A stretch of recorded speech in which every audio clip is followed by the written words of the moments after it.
Analysts are warning financially stressed consumers to avoid new debt amid the high cost of borrowing.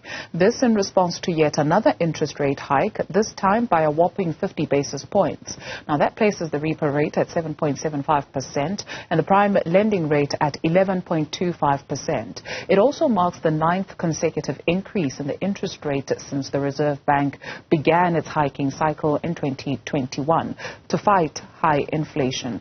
Debt Rescue COO Annaline van der Poel shares her views. Inflation is not where it's supposed to be. And what that means for the consumer at the end of the day is we are seeing the impact on our normal living expenses every single month in the one side of our budget. But on the other, we're also now seeing these massive increases because of these interest rate hikes on our debt repayments. Consumers are struggling. The reality is most consumers have already made as many changes to their budgets as they possibly can. They've cut where they possibly could. And there just is little to no room left in their budgets to absorb any more of these increases, whether it be living or debt repayment. To speak on interventions that national treasury can make to stimulate South Africa's GDP and boost youth employment, we're now joined by project lead at Youth Capital Kristal Duncan-Williams. Kristal, thank you very much for your time this afternoon.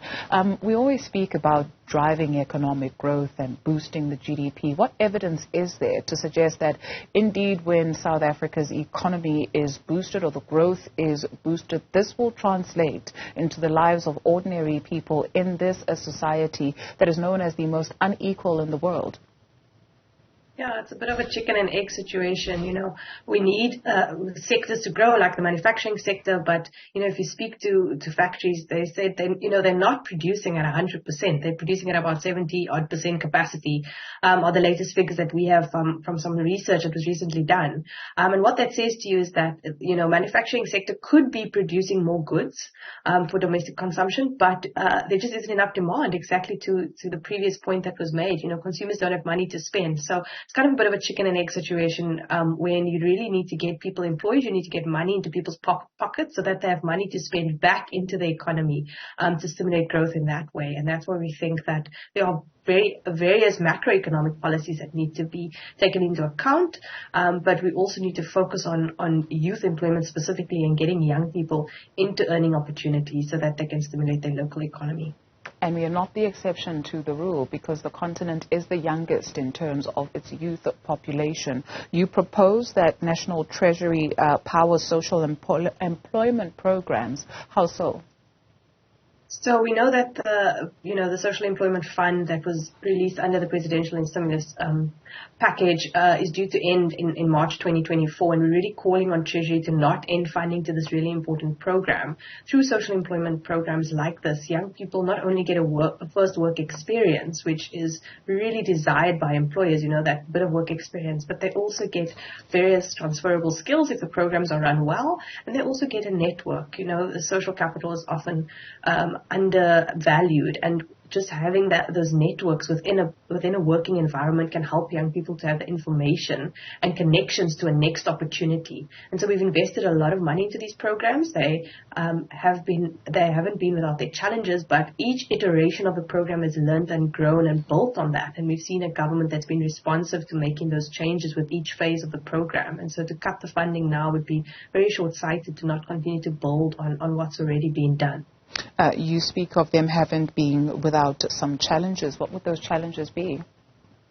Not a standardization across the different programs. So young people are placed into schools, and depending on where you are, the school may or may not be well equipped to provide mentoring and guidance to ensure that young people get other skills that they can use, post that opportunity. And so there's that. There was also issues with payment. Also, initially, the placement was only for 4 months. You can't really learn a lot in 4 months. It's now being extended to basically the full school year. So, from Feb till November. And that's great because it gives a young person a real chance to learn and to get acquainted with the environment and actually make the most of that opportunity. So these are just some of the challenges that young people have faced in the placements. Sure. And then you suggest recalibrating existing small business incentives. How so? So the employment tax incentive has, been renewed till 2029, but all of the research really shows that we're not really sure it's creating new jobs. We think that it's just giving a tax break to big corporates who would have hired those young people anyway. We wanted to understand that. So last year we ran a survey with small and medium business owners, and we found that, over half of them don't even know about the different incentives like employment tax incentive or how to access CETA funding for upskilling of staff. And those that do know about it are just, encumbered by the red tape and are just unable to have the manpower.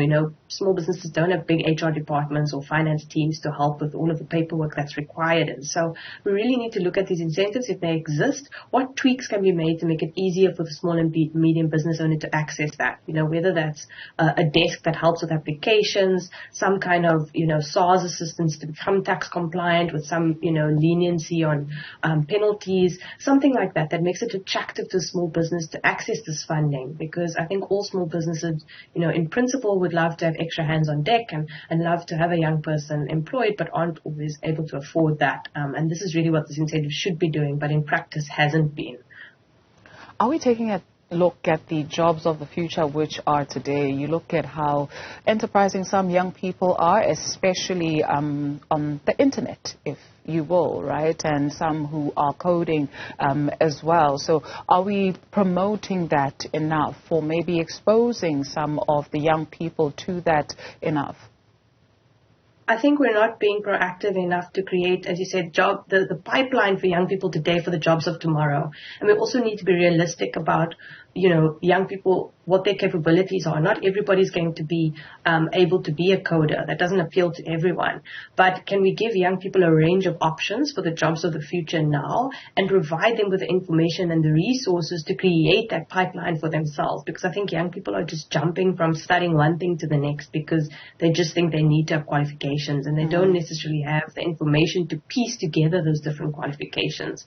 I know that the tech sector really looks at short courses over long-term degrees, at least globally, because the world is changing so rapidly that a 3-year degree actually becomes obsolete by the time you're done with it. The coding languages change, things change. So, those short courses are one thing, but I think young South Africans don't have the information to piece together the right set of courses.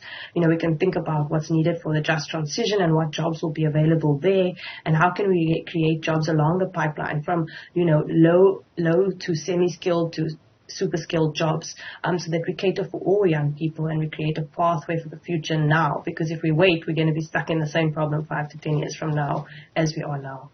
And that is the scariest part. Kristal, thank you very much for your time this afternoon. Kristal Duncan-Williams is the project lead at Youth Capital.